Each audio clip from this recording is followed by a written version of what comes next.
dance presentation ng Tribe of Benjamin, katulad ng Agila ng Diyos na nanghihina. Ito po ay katulad ng isang Agila dance cover sa pangunguna ni Ate Rowena. Paina, halika na.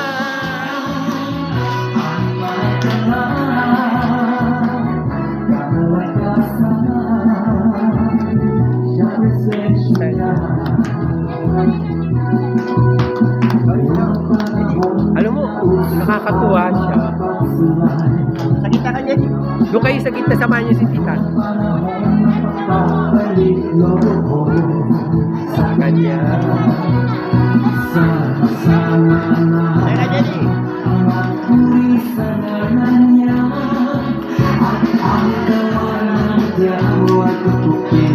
Ay ka dyan eh. Eko! Kana.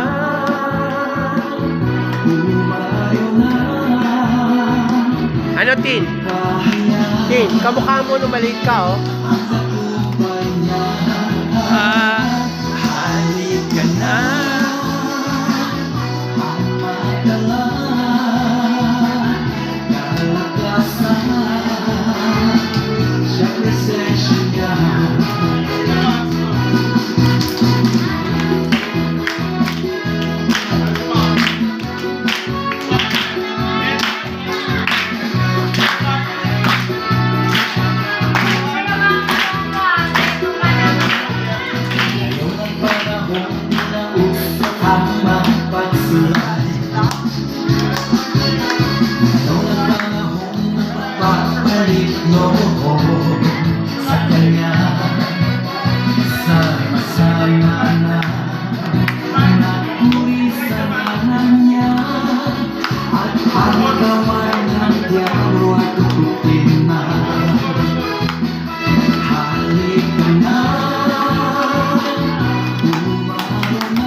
Halika na. Yan na po ang mag-iina sa katulad ng isang Agila dance cover sa presensya niya.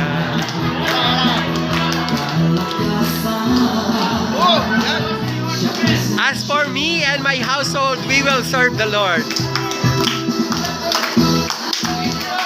Yes!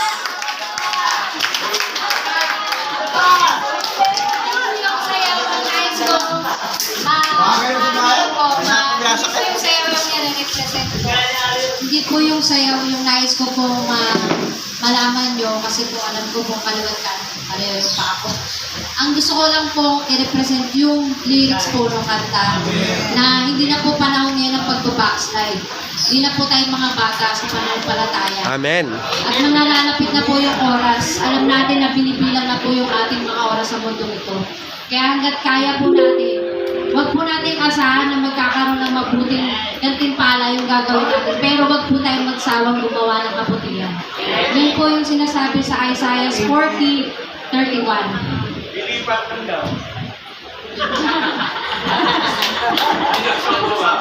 Ngunit ang mga nagtitiwala sa Panginoon ay muling magkakaroon ng lakas. Lilipad sila na gaya ng isang agila. Tumakbo man sila ay hindi mapapagod, lumakad man sila ay hindi manghihina. Ganito po tayong mga mananampalataya at patuloy na nagtitiwala sa ating Panginoon. Amen. Praise God. Amen. To God be the glory.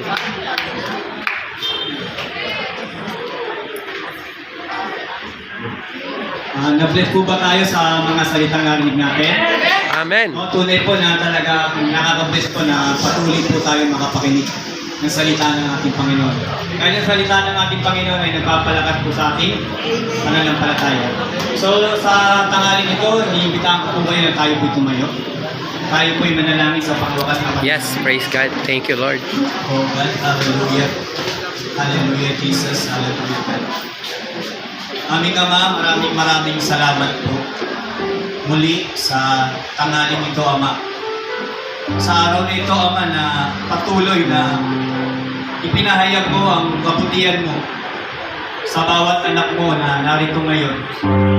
Salamat, Ama, sa mga salita mo na patuloy na nagbibigay sa amin ng kabukasan sa aming spiritual, Panginoon. Na patuloy kami, Ama, na makasunod ng naayon sa iyong mga salita. Salamat, Ama, sa mga talento na pinagkatiwala mo sa amin, Ama.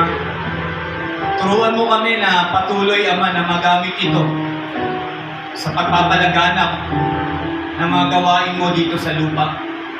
Sapagkat sinabi mo sa iyong banal na salita na kami po ay binuo mo sa isang katawan at pinagkalooban mo, Ama, ng mga bagay, Panginoon, para kami ay makaganap ng naayon sa mga nais mo.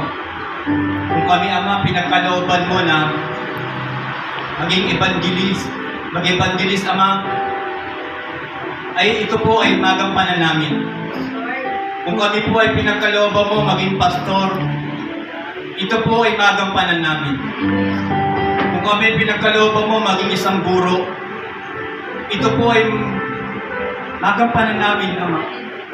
Kung pinagkalooban mo kami maging isang propeta, ito po, Panginoon, ay magampanan namin.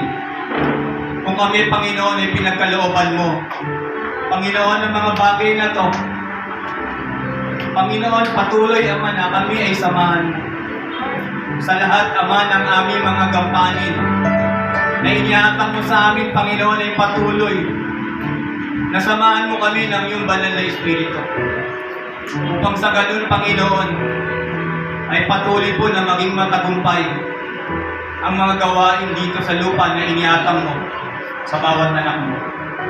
Salamat po, Panginoon, sa taong ginamit mo na patuloy, Ama, na nagpapalakas sa amin, nagbibigay ng kapahayagan mo sa buhay po ng aming bishop, na siyang patuloy na nagbibigay daan para kami, Panginoon, ay masikan ng mga salita mo.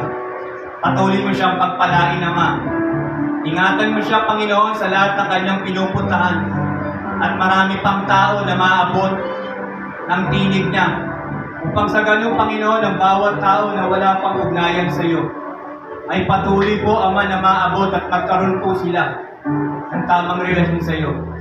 Salamat din po, Panginoon, sa bawat elder na narito ngayon, sa bawat worker, sa bawat member, Panginoon, na narito sa PCMI Manila na walang sawa, na patuloy, Ama, na dumadalo sa mga gawain, Panginoon, na inihatag mo sa bawat isa.